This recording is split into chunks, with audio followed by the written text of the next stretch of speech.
Hola, buenos días. Buenos días a todos. Estamos esperando que el doctor se conecte. Bonito domingo. A todos los que ya han ingresado. Muy buen día, Gaspi.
Esto es lo que necesita tu tío David.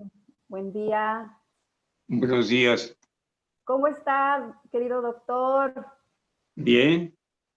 Bien, aquí esperando, pero con mi incapacidad y mi disfunción para todos los cibernéticos, no sé cómo entrar, no sé cómo conectarme, no sé muchas cosas. Producto quizá de la generación a la que pertenezco. Mire, estamos en las mismas, mi doc. No crea que yo soy apta para estas nuevas plataformas. De hecho, le voy a presentar a Gaspar. Gaspar, estamos colaborando juntos en este proyecto de hacer virtual o a través de lo digital muchos de los programas que usted bien conoce. Y también él coordina todo esto de el café literario. Entonces, gracias a él es que también yo me puedo conectar, porque sin él yo tampoco lo haría ni de otro. Pues ya estamos aquí. Pues, de entrada, muchísimas gracias, doctor, por su generosa respuesta. Siempre que le doy alguna invitación, usted la acepta con mucha alegría. Yo me siento honrada. Desde ayer y antier estaba pensando, de hecho le dije a Aurora, oye, mándame más información del doctor, porque sí me gustaría presentarlo y darle el lugar que usted ocupa. Para mí, más allá de lo personal, que lo quiero, estoy súper agradecida. Para mí, usted es un referente muy importante en nuestro país. A lo largo de los últimos 40 años, usted ha tenido un compromiso con la comunidad a través de las consultas, a través de la radio, a través de sus programas de televisión, y de una manera como muy comprometida, muy comprometida. Dale. Hablar de su trayectoria profesional, pues nos va a llevar mucho tiempo. No, hombre, Maya, yo nada más soy un médico que tiene una especialidad, que es la psiquiatría, y que me dedico a aspectos de la criminología relacionados con la psiquiatría, como por ejemplo la violencia doméstica o las adicciones. Sí, que la invitación fue lo que decía, ¿no? O sea, usted es un referente en el tema de de las adicciones, de los programas de recuperación. Creo que eso es bien importante también. También, pero En la violencia en ese sentido, intrafamiliar. los referentes son ellos. Yo soy un miembro más que ha ido de recuperación por años allá. Y quiero decirle que el que se siente honrado por la invitación soy yo, porque usted ha sido maestra. Y mi Ay, maestra, doctor, no me yo diga. la recuerdo mucho dándonos un curso sobre aspectos empresariales que son absolutamente desconocidos para mí, que lo que usted maneja de maravilla, ¿verdad? Entonces sí hay referentes que me hacen a mí sentirla como una maestra, claro que sí. Ay, Se borró doctor, su imagen. Ah, ya está de nuevo. ya está ahí. Oiga, me apena, ¿no? Yo sí quisiera contarle a la gente cuando yo lo escuchaba por la radio. Tenía años escuchándolo por la radio y a mí siempre me ha gustado su estilo, su visión y la manera como aborda las cosas. De pronto, a mí me gusta porque usted le dice al pan por el pan y al vino vino, ¿no? Hay gente que de pronto se inquieta al escuchar. Ahí, por favor, silencio. Les voy a pedir a los participantes, muchas gracias, ¿sí? Para regresar aquí con el doctor. Entonces, les decía, doctor, que no sé si valga la comparación. Hace 2 años a Guillermo del Toro le preguntaban, ¿no? Que cómo es que él logra un balance entre lo que comunica, ¿no? A través de sus películas, que de pronto en sus películas plantea como esta parte sombría, como los monstruos, o esta parte no tan iluminada del ser humano. Sin embargo, él es un hombre cariñoso, es un hombre tierno, es un hombre generoso. Y él decía, bueno, pues porque soy mexicano. Y yo más o menos así lo percibo, bueno, así lo vivo, doctor. Una persona que habla fuerte y directo y que dice las cosas, que a veces políticamente pueden ser como incorrectas, pero que a mí en lo personal me plantea este compromiso que ya desde cuando era niño usted asumió con la verdad, con la justicia, y al mismo tiempo es un hombre muy, muy tierno, muy generoso y muy cariñoso. Entonces, no sé si valga esta comparación que estoy haciendo, pero así es como yo lo percibo, doctor. Yo creo que sí. No, no se equivoca en nada, como siempre. Una visión muy certera porque tiene una capacidad de empatía y de observación extraordinarias. En su naturaleza está el entendimiento de los demás, entonces, obviamente, que usted observe, vea, deduzca, infiera, puede hacer un diagnóstico sin interrogar al sujeto. Ay, doctor. Oiga, me siento otra vez como en su programa, porque, bueno, yo lo conocí hace ya como 17, 18 años. Recuerdo cuando llegué a su programa, que tenía 15 minutos para hablar. Iba súper emocionada, nerviosa, por supuesto, porque era mi primera vez en la radio y en la tele. Y usted y Aurora se mostraron tan generosos que, bueno, me quedé las 2 horas conversando y a partir de ahí frecuentemente me invitaba y ha sido también una escuela para mí, o sea, todo un proceso de aprendizaje y sobre todo en esto que ahora estoy realizando, ¿no? En este compromiso de compartir, yo le llamo semillas de calma, pero de compartir con la gente ideas, conceptos, información que sea útil para transitar lo que estamos viviendo el día de hoy. Y con esto, pues bueno, la primera pregunta, ¿cómo lo está viviendo usted esto del coronavirus, doctor? Yo creo que de una forma similar a la de muchas personas que fuimos calificadas o descalificadas como vulnerables, pues por la edad y por algunos padecimientos crónicos que a la edad a la que yo he llegado, pues son frecuentes, aunque yo creo que he sido un hombre bastante saludable y cuidadoso. Pero a partir de algunas cirugías por un accidente, pues sí, bajó mi equipo físico, dejé de hacer ejercicio unos meses, ya lo retomé desde luego con la fisioterapia, Pero yo creo que sí hay una condición muy peculiar en el ser humano que viene a ser quizá el miedo universal, que es el miedo a la muerte. Y Claro, el miedo a la muerte tiene que ver también con las modalidades que la mente le da a ese evento. Para muchos la muerte puede ser un acercamiento a la divinidad o un paso a otra dimensión o el descanso por fin a un dolor crónico, una enfermedad crónica, o la muerte puede ser una solución incluso para los que lo hacen cometiendo suicidio. sí, Para, y para unos el suicidio es un acto de valor, para otros es un acto de cobardía, pero en fin, la muerte, que es yo creo que el miedo universal, es probablemente algo que existe en cada uno de nosotros de una manera diferente.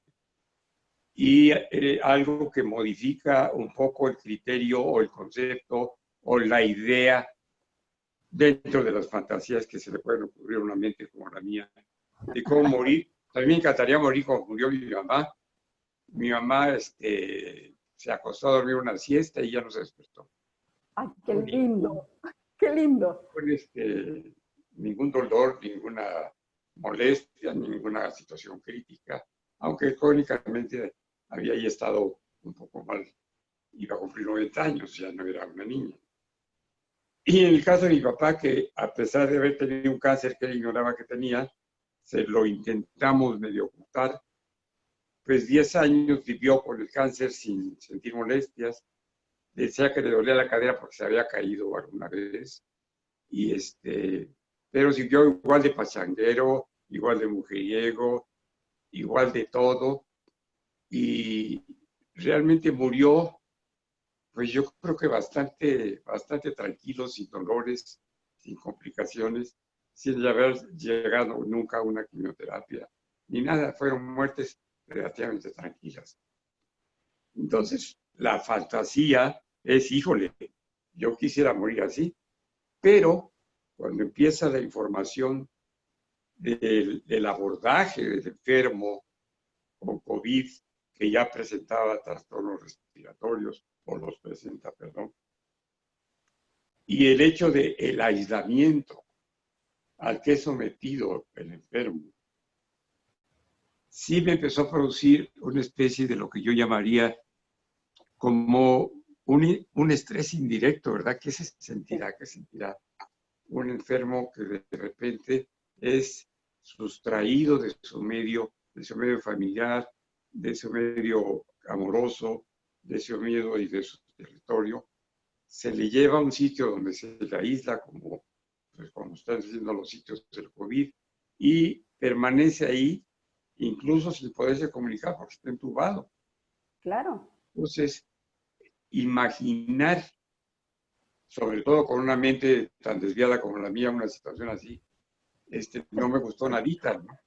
Y yo he dicho, no, si yo me llevo a contagiar a mí, déjenme en mi casa y si me muero, o me ponen una inyección letal o le hago una carta al notario, pero no me gustaría, y eso es simplemente por la expresión, no me gustaría tener una muerte tan solitaria, tan fría en un sentido, tan sí, llena de incertidumbre, como seguramente lo están viviendo los pacientes que desgraciadamente les toca vivir en sus últimas horas una experiencia de esa magnitud.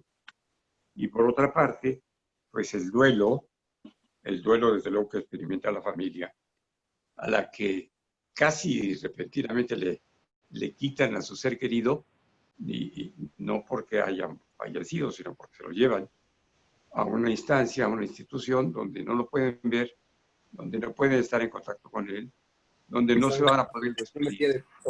Y esto a mí me causa una sensación muy peculiar porque es una forma para mí absolutamente desconocida de lo que podría ser el fenómeno de la muerte.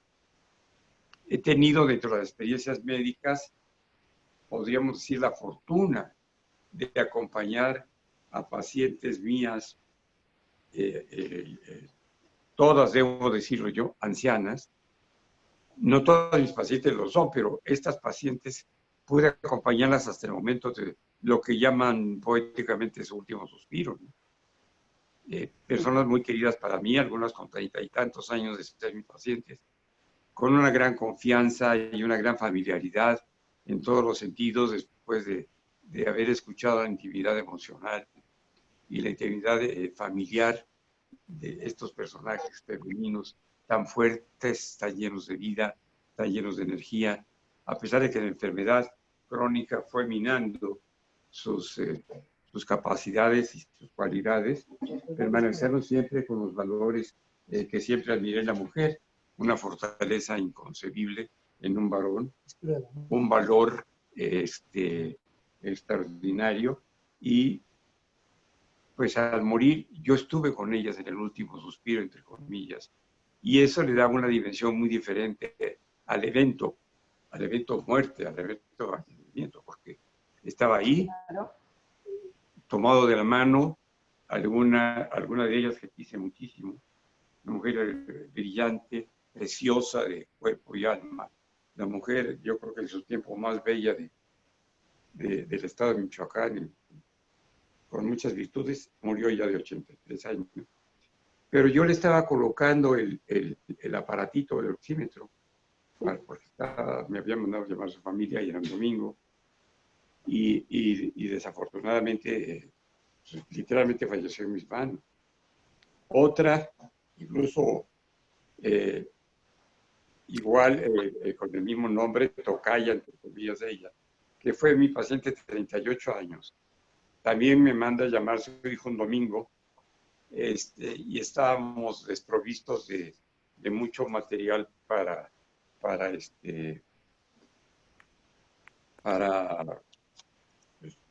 quizá para atender.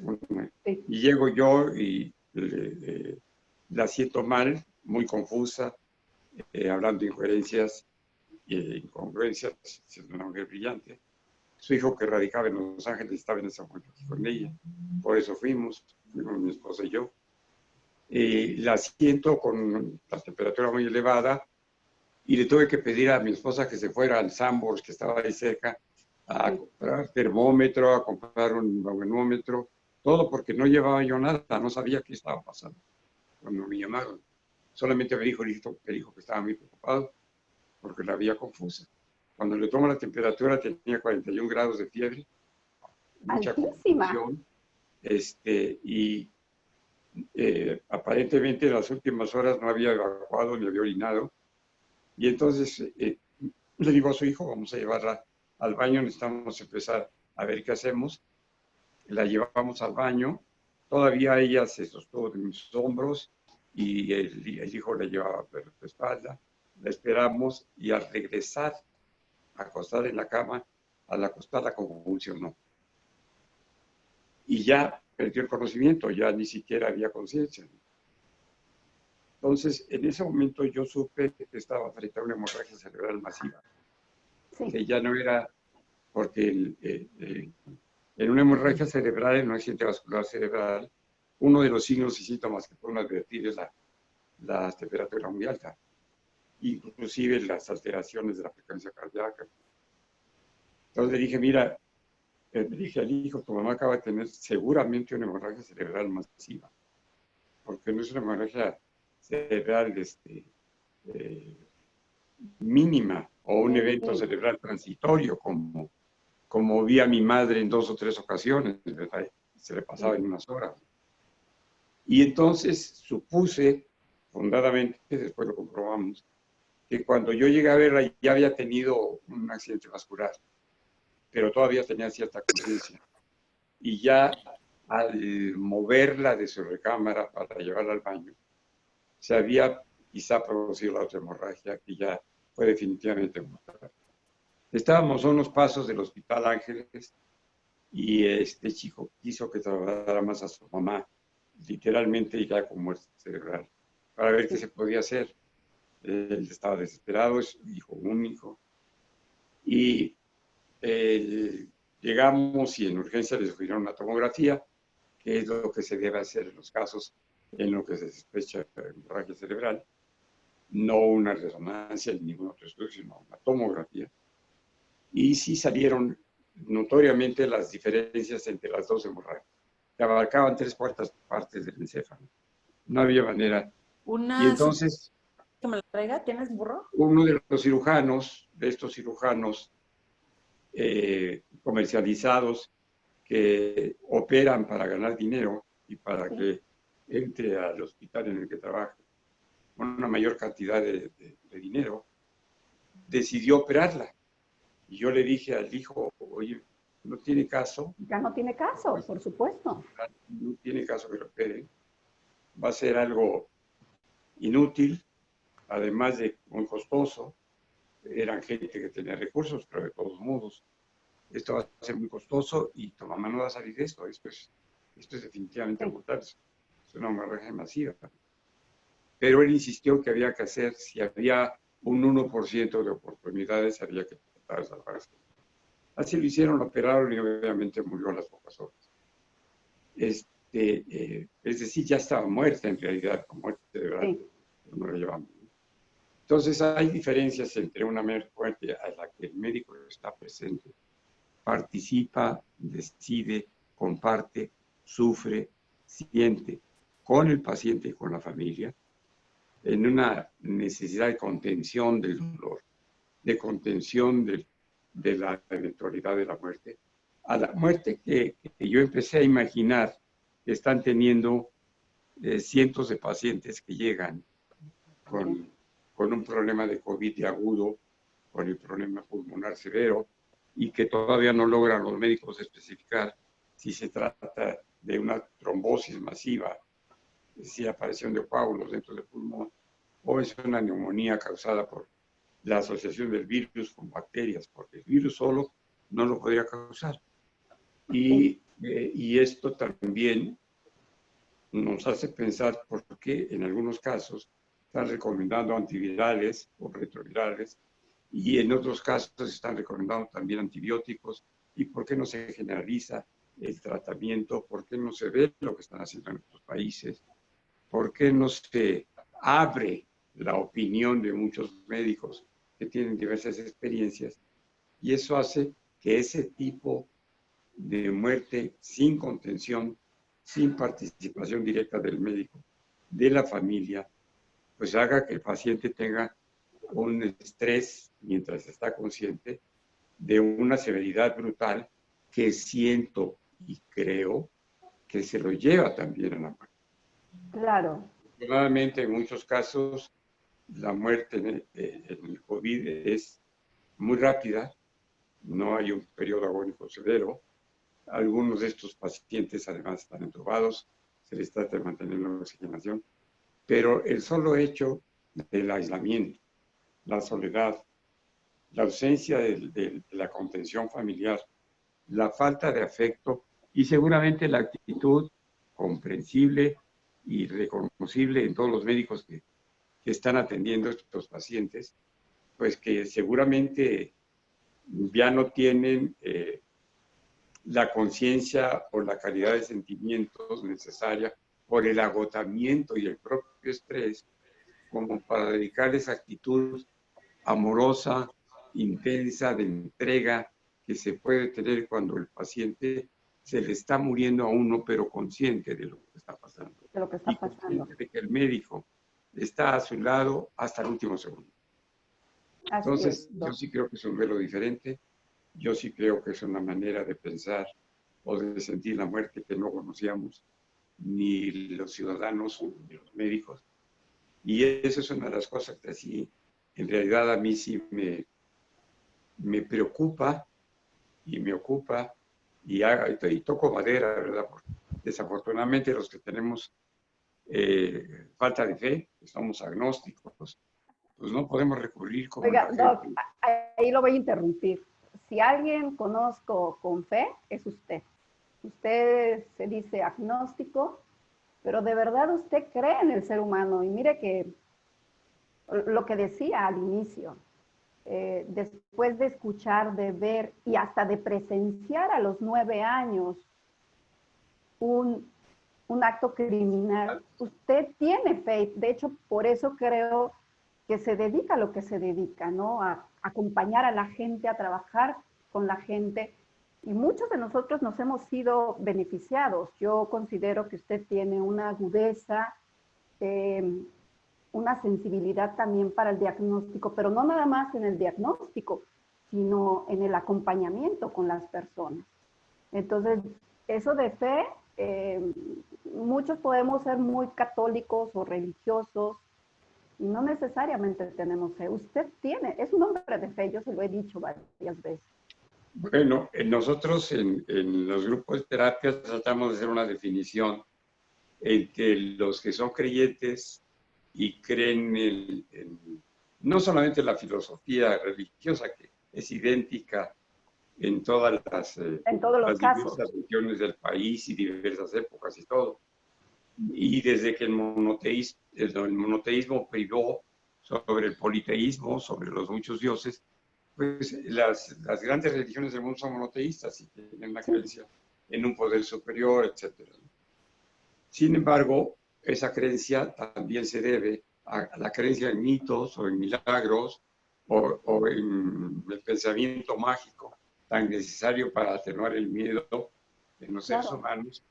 Y en cambio en la vida espiritual hay siempre la expectativa, la esperanza y la búsqueda interior de eso que llamarían algunos Dios o llaman Dios, pero es una búsqueda interior. Y si esa búsqueda interior se logra a través de la meditación, por ejemplo, de la meditación trascendental, las gentes que tienen la oportunidad de practicar yoga, la gente que tiene una apertura para considerar las filosofías religiosas, todas con una parte de verdad, que es la verdad universal. Y bueno, pues esa gente tiene vida espiritual. Espíritus quiere decir esencia. En su esencia, esa vida espiritual da una fortaleza muy peculiar, que sí podríamos decir que es fe, pero es una fe que no se refiere al pensamiento mágico de que desde alguna parte del universo va a bajar, a descender y a ocuparse de nosotros.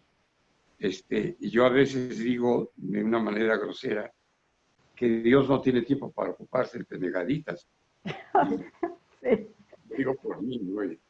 Y imagínense ahorita lo que sería la existencia de un Dios que estuviera recibiendo el clamor, la petición, los rezos, las oraciones de millones, ¿verdad? Claro. Y difícilmente habría alguna entidad que pudiera estar tan ocupada. Pero cuando el individuo se ocupa de enriquecer su vida espiritual, ya la necesidad está en algunas personas o en su propio espíritu, en su propia esencia. Incluso, perdón, porque aquí hay alguna cosita que se está metiendo. Sí, sí, doctor, En su yo propia concuerdo esencia, con... va uno encontrando lo espiritual en todo, sobre todo en la presencia de ese poder superior, como lo llaman, en todo, en el aire que respiramos, en la luz del sol, en la montaña, en el campo, en la soledad, en la reflexión, en la meditación, en el silencio, en la música. Uno encuentra a eso que llaman Dios en todas partes, sin necesidad o del rezo, que es una repetición monótona de algunas oraciones preconstruidas, sino en la oración, que es una comunicación con uno mismo. En ese diálogo, ¿no, Doc? En ese diálogo como interno. Es un diálogo interior. Ajá. Entonces, quizá esto le va dando a uno una parte de vida que se llama vida espiritual, muy diferente a la vida coartada, comprimida, reducida de muchos personajes que creen en Dios y creen en la industria del perdón. Y piensan que Dios inventó el pecado, inventó la maldad y siguen pensando que existen seres malvados como los demonios o los diablos. Y si su Dios es todopoderoso, a mí me parece absurda la idea de creer en el demonio, porque no puede haber dos con el mismo poder. Entonces, si hay un Dios todopoderoso, el otro no cuenta. Claro, el poder, dicen los políticos, no se comparte. Pero bueno, esas son disertaciones que tiene una oportunidad a veces. ¿Sabe qué me gusta, doctor? Porque está hablando de temas bien importantes. O sea, cuando habla acerca de cómo está usted transitando esto del COVID, esta epidemia. Usted menciona, lo primero es como el miedo a la muerte, ¿no? Que yo creo que es un miedo que no solamente las personas que tienen 70, 80 años están experimentando. Creo que el COVID nos ha puesto de frente, como en el espejo de la muerte, y quizá también nos ha replanteado cómo es que estamos viviendo la vida. Así es. Luego, usted habla en un segundo momento acerca de cómo se están dando las muertes. Sin este ritual, y que usted lo mencionó, ¿no? Antropológicamente hablando, los seres humanos somos seres ritualizados, que necesitamos este espacio en donde nos despedimos o donde hacemos, vaya, todo un ritual, valga la redundancia, en donde sabemos que alguien ha pasado de un momento a otro. Hace poco, como un mes, escuché a una mujer decir, o sea, la muerte de mi padre me ha dolido, pero el hecho de no haber tenido ninguna injerencia, ni siquiera, ni en su momento de enfermedad, como bien dice, o sea, lo aislaron al Señor, en su muerte y finalmente en la decisión de su cuerpo, porque ni siquiera fue decisión de ellos darle, como diríamos, cristiana sepultura, ¿no? Entonces, se están tensando muchos, yo le llamo músculos del corazón, a nivel, no importa que tengamos 40, 50, 60 años, 70 años, incluso los niños, doctor, los niños están angustiados. Los niños también, Mucho. oye, mucho. Y bueno, usted tiene uno de los libros que se llama, ¿no? El daño que le hacemos a nuestros hijos. Y bueno, ¿qué tanto ahora también esta confusión que estamos teniendo nosotros, esto que finalmente habla, qué tanto tenemos fe, y no de esta fe en un ser, sino fe en nosotros, en los seres humanos, nos está dando la posibilidad para trabajar con nosotros mismos y luego apoyar a los nuestros, sobre todo a los jóvenes y a los niños. Así es. Ahora, algo muy importante que yo quisiera no dejar pasar es que en las experiencias que estoy teniendo de conversaciones con médicos que son mis pacientes, con médicos que son mis amigos, con médicos que han tenido confianza en mí y yo en ellos como los personajes de ciencia que son, ellos están viviendo una experiencia muy peculiar que yo quisiera compartir. Sí, La mayor parte que tiene la oportunidad como médico de atender a un familiar se niega a que se les transporte a un centro COVID y tratan de tratarlo, valga la redundancia, dentro de casa. sí. Aislarlo, tenerlo lo mejor oxigenado posible, vigilar sus picos de fiebre, como le llamamos, cada 3 o 4 horas, su saturación de oxígeno, que es muy sencilla y con un aparatito que cuesta cualquier cosa, y mantenerlos con las medicaciones que hemos estado leyendo de forma quizá masiva y a veces contradictoria en las páginas de YouTube o de Facebook o de donde haya, ¿verdad? Sí. Y que tenemos una vaga idea de lo que se puede hacer, pero de lo importantísimo que es que el enfermo, sea o no, entre comillas, un candidato a la muerte, esté en un lugar donde hay una contención amorosa. Sí. Eso está salvando vidas. Sí lo creo, Eso Doc. y la decisión de algunos médicos de aplicar lo que estamos viendo que hacen en otros países y aplicarlo de una manera a veces semi-preventiva y a veces otra con intención curativa, como usar un antiviral, como usar un antibiótico de amplio espectro de última generación, como usar antiinflamatorios y en mi caso, yo les he pedido de las operaciones que me hicieron de la cadera y de me quedaron dos inyeccioncitas que son para evitar la trombosis, porque obviamente cuando está uno operado de las piernas y con con trasplantes y todo, bueno, pues hay mucha posibilidad de tener trombosis, ¿sí? Coágulos que se forman en las venas y que pueden pasar a través de la circulación venosa hasta los pulmones y causar una trombosis pulmonar que en muchas ocasiones puede ser mortal. Entonces, sabemos qué pasa. Hay una combinación entre virus y bacterias, seguramente. Hay presencia de neumonía, pero también hay presencia de trombosis. Hay necesidad de antiinflamatorios y hay necesidad en los que los pueden tomar, que no es mi caso, de algunos medicamentos para evitar coagulación. Bajo esa premisa, algunos médicos, por ejemplo, lo han previsto, lo han prevenido y han decidido tener un tanque de oxígeno en casa, que se rentan. Y ahí puede estar. Pero si hay un anciano, si hay una gente con complicaciones de sobrepeso, diabetes, hipertensión, una enfermedad crónica, insuficiencia renal, etcétera, pues tener la precaución de tener a la mano oxígeno, porque lo que tenemos necesidad inmediata es de que la oxigenación del paciente se mantenga en niveles de saturación mayores de 85. Si llegamos a tener una saturación en un paciente alrededor de 90, lo vamos a tener vivo. Entonces, sí hay medidas que médicos particulares con sus familiares y sus pacientes están salvando vidas así. Pero qué bueno que lo dice, doctor. O sea, porque hay, lo que usted decía, hay tanto desconocimiento y hay un exceso de información que está produciendo confusión.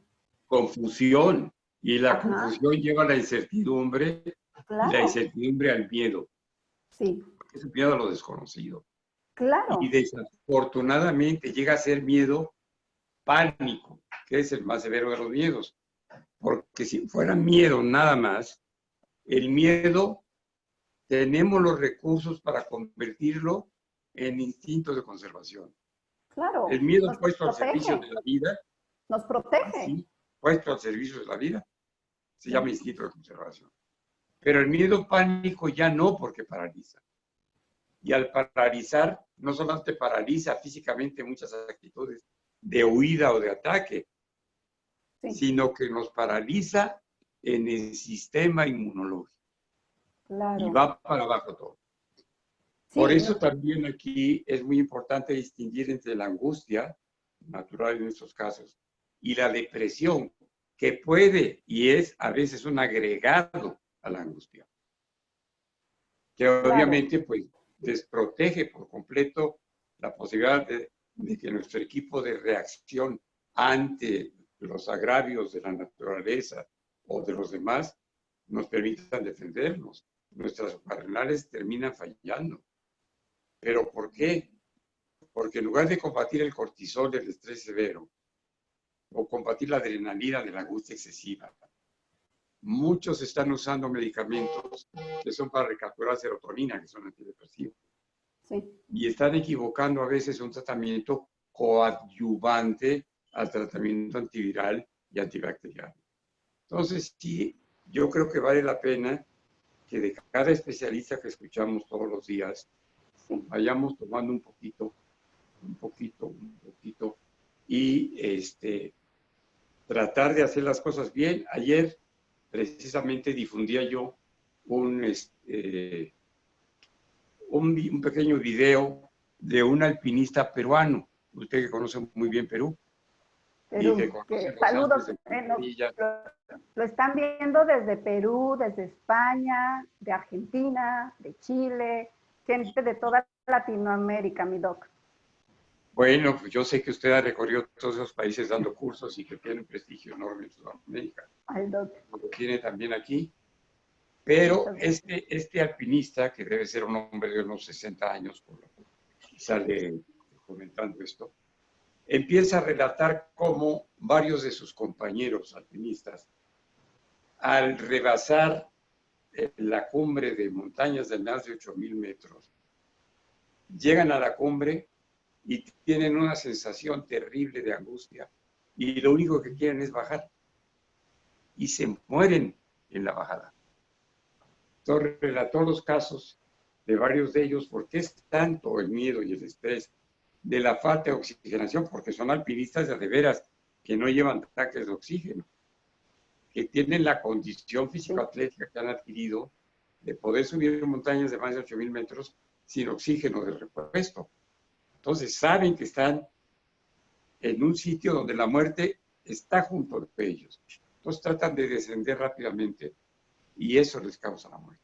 Entonces, si este hombre, también por el COVID, haciendo una analogía que a mí me parece extraordinaria, si usted ha padecido la enfermedad, ha tenido la gravedad que han tenido algunos, por favor, no se reinstale a la vida como bajando de una montaña de un 8,000. No corra. La recuperación es lenta, la recuperación es tardada. Así como tratan de llegar lentamente algunos alpinistas a la última base de la cual ascendieron el último tramo. Así, por favor, el descenso de una enfermedad aguda tan severa también debe ser poco a poco. Entonces hay muchas cosas que aprender todos los días. Oiga, mi Pero doc. tenemos que saber qué es lo que estamos tratando. Claro. Oiga, mi Cada doc. especialista, Sí. qué es lo que debe hacer el neumólogo, qué hace el infectólogo, qué hace el especialista de cirugía cardiovascular con los trombos, qué hace el internista y el apoyo psicológico y psiquiátrico.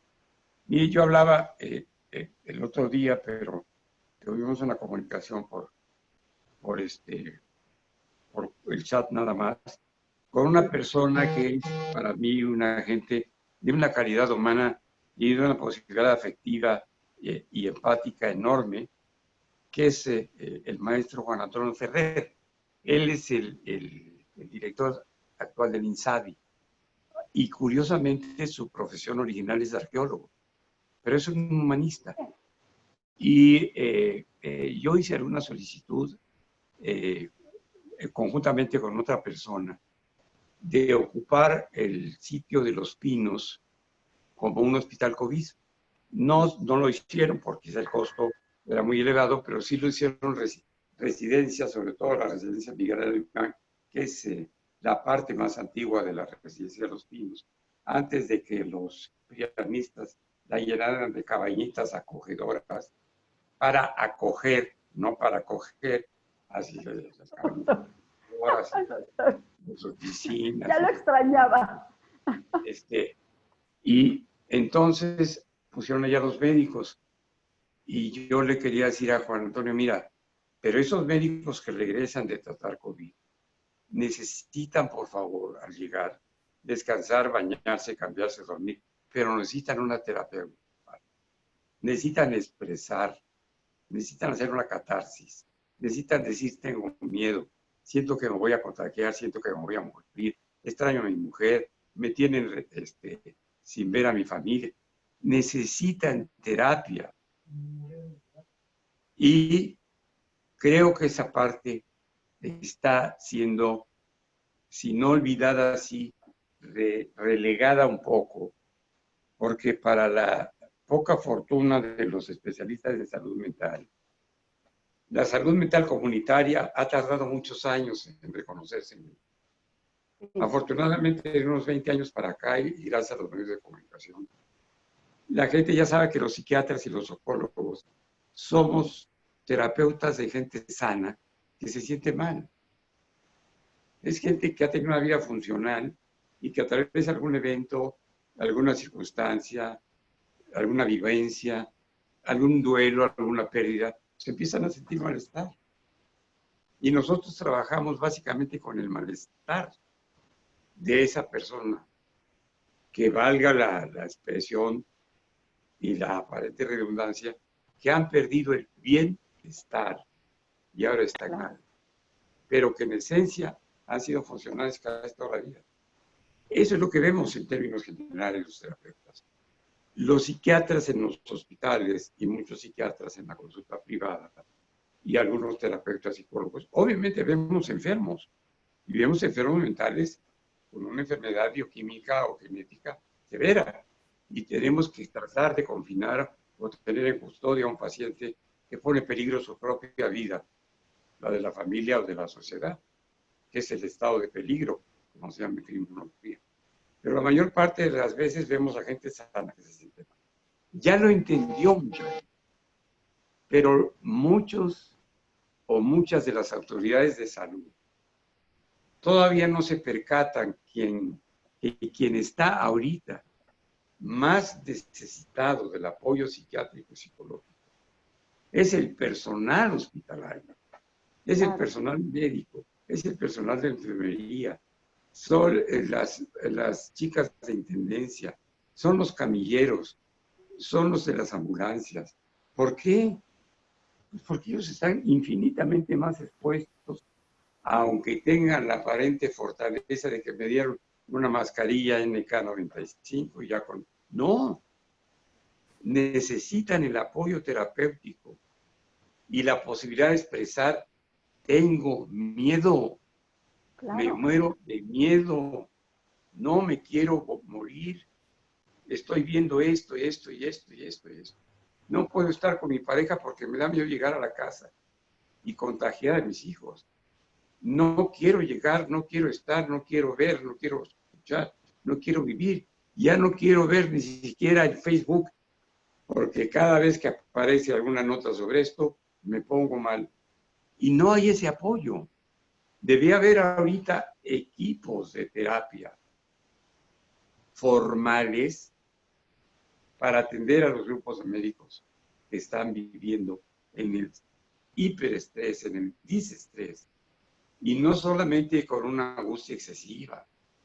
Ya están teniendo problemas físicos severos también. Y cada molestia física que presenta el médico la transporta y la hace parte de la diabetes. Los que le dan diarrea porque recibieron o la comida del hospital o las que les llevaron hizo daño, inmediatamente piensa, ya tengo la virosis. El que le duele la cabeza porque no ha dormido en 3 días y por el estrés, ya tengo la virosis. El que siente un agotamiento total, le duelen las piernas, los brazos, la espalda, igual. ¿Dónde está el equipo terapéutico para ellos? No sé. No hay. Es que no se ha... Y mi hija, hay decenas, si no centenares, de profesionales de la salud mental sin trabajo. Claro. ¿Por qué? Porque los que tienen un consultorio, como es el caso que puedo decirle de mi hijo mayor, tiene su consultorio con otros en una casa particular. Empieza la epidemia, viene el confinamiento y la señora dueña de la casa cierra la casa. Entonces se quedan sin trabajo.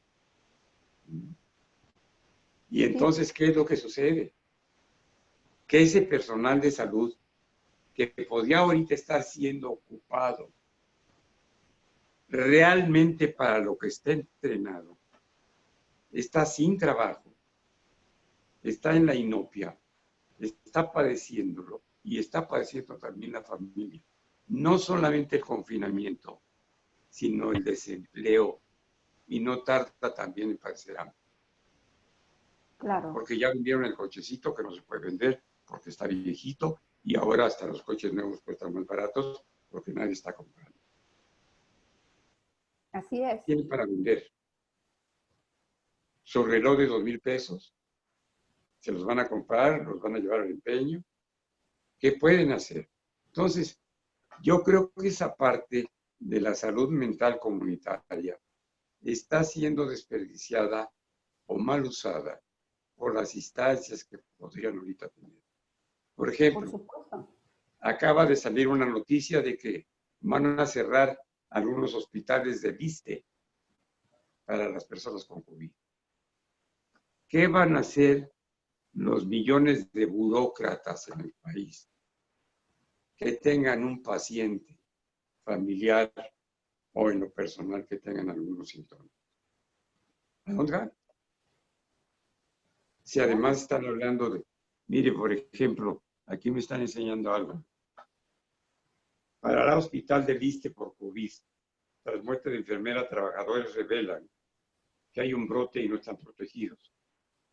Luego del fallecimiento de la enfermera en el Hospital General del ISSSTE, aparentemente a causa de COVID, El personal del nosocomio decidió realizar un paro de labores a partir de las 7 horas de hoy como medida de presión para que las autoridades de salud retiren la clasificación a hospital COVID o, en su defecto, entreguen material, equipo personal suficiente para atender a pacientes con enfermedad.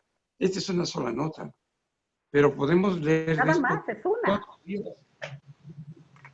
Entonces, Bueno, ¿quién está atendiendo el estado de ánimo? Es una parte de la salud mental. ¿Quién está atendiendo la conducta que es secundaria a ese estado de ánimo? ¿Quién está atendiendo la gran diferencia entre una persona con ansiedad excesiva, over anxious, o una persona con depresión? ¿Quién está atendiendo los duelos complicados de las personas que están perdiendo al familiar desde que ingresa al hospital y lo dejan de ver? claro. ¿Qué no se dan cuenta que la salud Sí. es integral? Pero Y es que que si yo no creo se que, Doc, cuerpo sano en mente, o mente sana en cuerpo sano. claro, y yo creo que ahí es, precisamente esa es la intención de hablar con usted, doctor, porque hemos privilegiado la salud física, pero la salud es integral, como lo acaba de decir. Justo la semana pasada atendí a una enfermera. Me decía, Maya, no tengo dinero para pagarte, no me importa. ¿Sí? Y vive exactamente lo que usted acaba de decir. Ella es madre soltera, tiene 2 niñas, por supuesto tiene miedo de llegar a su casa, de contagiar a sus hijas, empieza a sentirse distante y todo este cuadro que como usted menciona, no es un miedo, ¿sí? Sino es un miedo que angustia y que paraliza. Y entonces ella Ya ya está está, lo que podríamos calificar como pánico. claro, y ella ya no está tampoco funcionando como enfermera. O sea, también ya dice, ya no puedo estar de ver aquello, vaya, de ver todo lo que usted ha planteado, ¿no? Y esto es un caso, o sea, es una persona. Pero si sumamos con todos los médicos, con todos los encargados de los hospitales, con todas las personas desde, como usted dice, de la ambulancia, ¿quién está atendiendo esto? Y esto, si lo llevamos a, a la gente en general, ¿quién está atendiendo esto que se está manifestando de muchas formas? Quizá en violencia, en depresión tal cual, y para eso sí me gustaría, digo, por eso puse el Ahorita lo libro. vamos a hablar, pero le Sí, quiero hacer un comentario que a mí me ha parecido, no precisamente fuera de lugar, sí, pero sí me ha parecido cuestionable por lo siguiente. Cuando yo en la radio o en la televisión he hablado del miedo y he hablado del pensamiento mágico acerca del miedo, en sí, realidad es lo que hizo crear en el hombre primitivo la idea de los dioses. Por eso, si había miedo a los temblores, a las inundaciones, a los eclipses, a los cometas, a lo que fuera, pues se creaba un dios para eso. Si el sol se perdía en el ocaso, pues pensaban que el sol se moría y volvía a renacer, y había dioses para el sol, para la luna, etc. Los dioses son la consecuencia del miedo y de la ignorancia, en mucho. Pero, ¿qué pasa cuando yo empiezo a hablar del miedo en un sentido muy peculiar? Y les digo a mis radioescuchas, todos los héroes que yo conozco están muertos. claro, Por eso están en esculturas, en estatuas, en retratos y todo.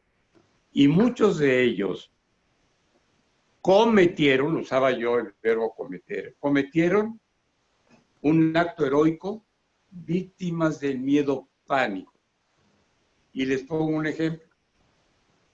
El gringo, o norteamericano, como le quieran decir, más condecorado de la Segunda Guerra Mundial, se llamaba Audie Murphy. Audie se escribe Audie Murphy.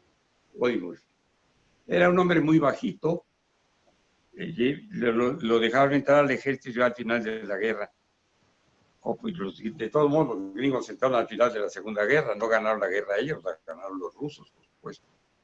Pero él participa en el desembarco de los gringos en Normandía, que fue cuando empezaron a participar y llegan a la playa en el norte de Francia y desembarcan. Y ahí baja Audie Murphy y, muerto de miedo, busca cómo esconderse en la madrugada en las ruinas de un búnker. Estas edificaciones que resistían granadas y bombas de estrella. Y ya está escondido.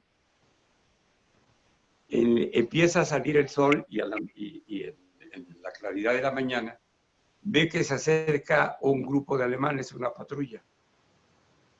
Eran probablemente cerca de 30 nazis. Y él, víctima de miedo, pánico, sale y con su ametralladora, como si fuera Rambo. Sí. Eso hace que lo condecoren con la cruz del quién sabe quién y la quién sabe qué roja de no sé cuántos. Y cuando regresa de la guerra, lo reciben en Nueva York con confeti y en un coche abierto. Este hombre, que era un hombre muy tímido, muy miedoso, empieza a beber y a drogarse, solamente para atenuar el miedo a la muchedumbre, el miedo pánico, al pánico escénico de ponerse y que lo exhibieran como héroe, etc.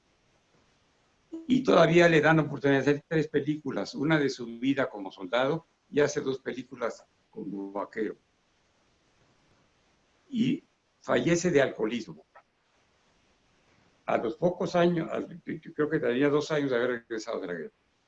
Entonces, se le hace héroe a un individuo que actúa por miedo pánico.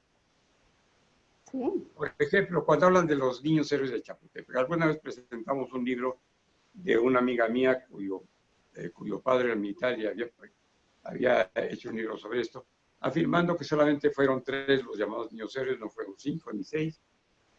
Y yo le decía, pero también hay que tomar en consideración que eran unos niños que estaban estudiando en el colegio militar, que estaban en proceso en el castillo de Chapultepec. Y lo que tuvieron que hacer es defenderse de los gringos que estaban atacando al colegio. Sí, no es un acto heroico defender la vida. Es un acto de instinto de conservación. Exacto. Y yo dudo que se haya aventado el que dice que se aventó por el puesto de la bandera y todas esas jaladas. Pero, ¿qué es lo que pasó? Que no se puede considerar héroe alguien que está salvando vidas o se está salvando. Héroe podía ser otra cosa, otra valoración, como lo hacían los antiguos griegos. Pero si les estamos diciendo héroes a los médicos que se están jugando la vida ahorita, estamos de alguna manera condicionando que puedan arriesgar por miedo pánico de una manera insensata su propia vida o la del paciente. El médico tiene que saber, estoy siendo médico y como médico tengo derecho como ser humano de tener todo el miedo del mundo. No soy ningún héroe. Claro. Soy un ser humano con miedo, asustado, pero responsable y en mis 5 sentidos para llevar a cabo lo que tengo que hacer. Porque si yo actúo con miedo pánico, voy a dejar de hacer, primero que nada. Muy bien. Porque va a prevalecer en mí el cortisol y la tendencia a la huida. No quiero entrarle a esto porque de todos modos va a morir. No quiero hacer esto porque me va a pasar. No somos héroes, ni son médicos responsables con vocación, entrega, empatía y solidaridad humana. Y humanos, Y como... como son humanos, Exacto. tienen derecho a tener un apoyo terapéutico como cualquiera que esté en una situación así. Porque ellos están viviendo una guerra y esa guerra es fundamentalmente contra sí mismos. Claro. ¿Sabe qué me gusta, Entonces, Doc? ¿dónde está el equipo de salud mental ahorita? No la hay. Tampoco la Ha hay. habido pequeños grupos que se anuncian en el Facebook. Por ejemplo, aquí parece que hay otro. Plan de Acción de Salud Mental del IMSS. Ante la emergencia del COVID-19, la línea de orientación médica telefónica. ha recibido 1.379 solicitudes de atención e información sobre salud mental entre el 25 de mayo y el 11 de junio. Bueno, pero fíjese, 1.379 de los billones de sujetos derechohabientes que seguramente están, como dice aquí, los principales motivos de las llamadas son por ansiedad, trastornos del sueño, miedo, estrés, irritabilidad, tristeza, depresión, ideación suicida y adicciones, entre otros. Claro, claro. Pero, por favor, hay millones de usuarios del Instituto Mexicano de Seguro Social. Sí. Y ahí además el señor director ya tiene COVID. Es decir, no pueden negar que el problema existe, pero no pueden negar la oportunidad que deben tener todos los mexicanos de tener acceso a la salud mental o a la salud Claro. mental comunitaria, como se debía llamar puramente. Claro. Entonces, eso es tarea de los terapeutas que tienen acceso a los medios de difusión. Por favor, Sí. Maya, cada vez Dígame. que pueda, señálele esto a la autoridad sanitaria que la pueda escuchar. Muchas gracias. Sabiendo que su esfuerzo va a ser infructuoso en la mayor parte de las ocasiones. Pero, Hay que repito, hacerlo. cuando se tiene el espíritu, se tiene la expectativa o se tiene la esperanza. Y Así vamos a insistir y vamos a hacer hincapié. Porque esos muchachos que ahorita se están jugando la vida ahí, no deben tener miedo, pánico, porque pueden tener un apoyo psicológico y psiquiátrico si es necesario. Así es, No doctor. los podemos descuidar, porque la vida de cada uno de ellos es tan importante como la vida del sujeto que está con el COVID. Claro, doctor. ¿Sabe qué me encanta? ¿Qué va a pasar? Que no importa. Sí. Y tenemos otra vez que hacer una campaña que yo le agradezco mucho a López-Gatell que haga todos los días, infructuosamente las bestias que tiene enfrente, que se dicen reporteros o reporteras, ¿no? Y que haga hincapié en que estamos en el pico más peligroso de la epidemia. Y ya están en la fase de dejar salir a la gente. Y eso va a hacer que haya recaídas, que haya contagios y que la gente pierda el cuidado que está teniendo, que a veces es mínimo, porque el mexicano sigue pensando que una de sus características principales es no tener miedo a la muerte. Y esta no es una canción ranchera de José Alfredo Jiménez. No, esto es la realidad. Se atraviesan la calle sin voltear, comen lo que haya en la calle, salen sin cuidado, no traen el cubrebocas, que no es para protegerse ellos, sino para proteger a ellos a los demás de ellos. Así es. Lo tienen que entender así, que salen pues con los zapatos o ya iba a decir patas, pero no, porque van a pensar que estoy hablando como Fox. Pero Mi doc, me parece muy pertinente porque siempre usted pone el foco en donde no se ve, ¿no? Y creo que ahora usted está hablando de toda esta atención psicológica necesaria para todas las personas que están a cargo de los enfermos. Doctor, y otra cosa, Maya, donde va a ser importantísimo el papel de la salud mental, son las secuelas a largo plazo. a ver, es que... ¿Cómo carambas vamos cuénteme, a llegar a la normalidad? Cuénteme, ¿qué ve? Porque usted habla de el miedo a la muerte. Comenzó el día de hoy. Y hay otro miedo, que es el futuro. O sea, la gente le tiene, digo, usted sabe que uno de mis temas es el futuro y no en este sentido de adivinar, no, sino de ver cuáles son las tendencias y hacia dónde vamos. Si usted lo acaba de mencionar, o sea, la cantidad de personas con trastornos, con ansiedad, con depresiones, con suicidios, adicciones, ya se está dando. O sea, Así es. ¿qué va a pasar en el futuro? O sea, ¿de qué manera podemos todos, a lo mejor no somos, digo, yo escribí un blog que se llama La incertidumbre y la salud mental, en donde hablo precisamente de esto, de que necesitamos apoyarnos, necesitamos pedir ayuda. Así es. Mire, yo se lo comunicaba de una forma breve, pues porque es un hombre que está suficientemente informado de todo, en el que yo además sí confío, que es el presidente López Obrador. Y decía yo que una parte fundamental de lo que ha sido una participación de mi parte es ser miembro de los grupos de autoayuda.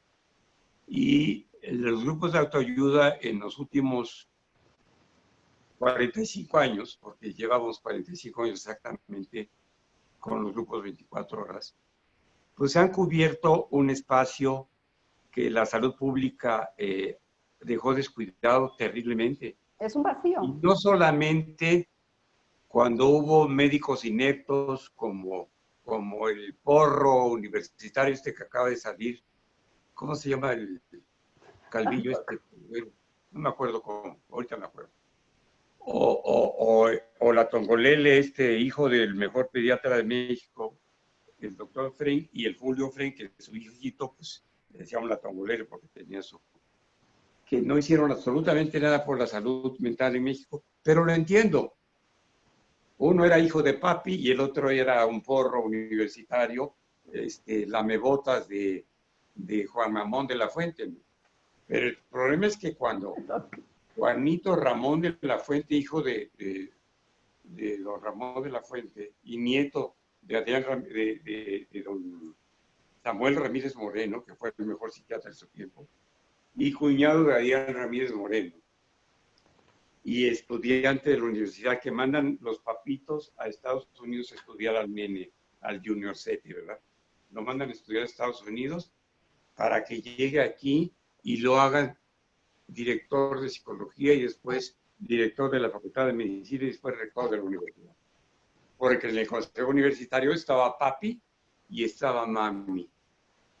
Porque Beatriz Ramírez Moreno, que debía estar orgullosa de sus apellidos, porque su padre fue el mejor psiquiatra de México, se quitó el apellido paterno y se puso Beatriz de la Fuente. Como que de la Fuente le quedaba muy bien, o no sé por qué.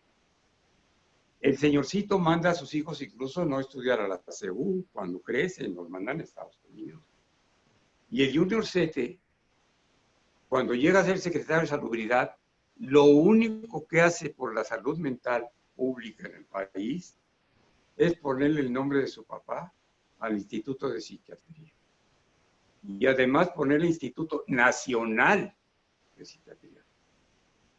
Cuando el Hospital Psiquiátrico Nacional se llamaba y se llama Fray Bernardino Álvarez, que es el hospital de enseñanza que siguió al Manicomio General de la Castañeda como el principal centro de educación psiquiátrica en el país. Pero ni así, teniendo un secretario de Salubridad psiquiatra, hizo nada. Pero nada. Ni siquiera con la mujer Cedillo, que tenía problemas con su manera de beber. Ya no digamos con el suegro que era narco. Pero la realidad es esa. Estamos en un país donde la salud mental no se ha tomado en consideración. Así es, Doc. Oiga, Doc, se nos está terminando el tiempo. Más bien ya se nos terminó. ¿Cuál sería como una frase para cerrar el día de hoy, mi Doc? Hemos hablado de cuestiones súper importantes a tomar en cuenta. No solamente para los médicos, nos hemos centrado en los médicos, pero lo estamos viviendo como humanos. Yo no sé, me atrevo a decir, buscar apoyo, buscar a profesionales de la salud, pero también nosotros como profesionales de la salud, tejer redes para que, para sostener en la medida de lo posible, claro, trabajando nosotros también internamente, todo esto que ya se vive y que se viene en el futuro para para los seres humanos, sobre todo nosotros en México, pero es Latinoamérica, ¿no? Donde nos estamos escuchando. Mire, antes de que se me pase el tiempo, que ya se nos pasó, todas las accesorias a los pinos, como fueron todas las edificaciones que tenía el Estado Mayor Presidencial, que afortunadamente desapareció, las podrían ocupar las instancias de salud mental y ocuparse de los médicos que llegan a dormir a los pinos y ocuparse además de una cantidad enorme de pacientes que lo requieren y que tendrían un fácil acceso a llegar ahí porque está a una cuadra del Auditorio Nacional y del metro que llega ahí. Del metro de ahí, Lo de otro, Constituyentes. sí. Lo otro, le voy a decir algo que quizás no sea el parámetro exacto de lo que yo quisiera decir, pero es lo que más se parece. Hace muchos años, y siendo muy cuestionado por Aurora, y Saludos a ella. dándome la razón en algún momento, yo decía, el principio básico de la pedagogía debería ser, todo lo que yo haga por un hijo mío, él lo va a dejar de hacer por sí mismo, hasta pensar. Bueno, me está diciendo ahora que ya no lo cuestionó.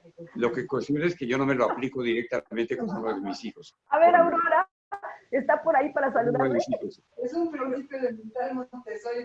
Es un principio elemental Montessori, está diciendo. Sí, pero vamos a parafrasear. Yo no puedo hacer por la gente de mi familia, ni ella, que ha hecho hasta lo indecible porque tanto mi suegra, yo, las enfermeras estén bien. Pero no podemos dejarle la responsabilidad de mi salud a nadie.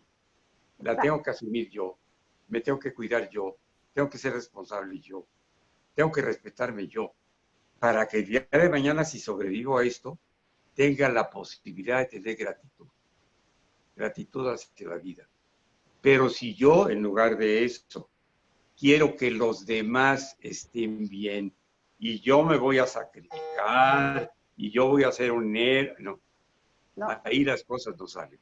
Cada uno de los que nos está escuchando es absolutamente responsable de lo que come, cómo se nutre, cómo se cuida la salud, qué ejercicio hace, si toma sol para fortalecer el calcio, si está tomando esteroides, si está tomando antibióticos, si está haciendo lo que sea, pero él. Exacto. Porque yo ni siquiera me voy a atrever a pensar por él. Ya tiene la información suficiente y eficiente para decidir qué hacer. Y aquí la decisión es muy sencilla. ¿Quiero o no seguir vivo? Y si quiero estar vivo y lo consigo, mi tarea es estar vivo y bien. Estar vivo con mi bienestar. Eso es todo. Doc, creo que ha cerrado con broche de oro, ¿sí? Para mí estas últimas palabras, vaya, todo ha sido súper valioso, lo que nos ha compartido el día de hoy. Y estas últimas palabras, ¿no? Es un poquito, yo lo digo cuando me preguntan, ¿qué hago por los demás? Pues primero empieza por ti, ¿no? Es un poquito como cuando vuelas en el avión y te dicen, en caso de que bajen las mascarillas y viajes con un niño o viajes con un... Lo primero que tienes que hacer es, colócate bien la mascarilla. O sea, respira por ti. Y solamente cuando tú estés bien, puedes ayudar al otro. Muchísimas gracias, Doc. Mire, nada más quiero leerle... Sí, rápidamente, ya para cerrar, gente que le manda saludos.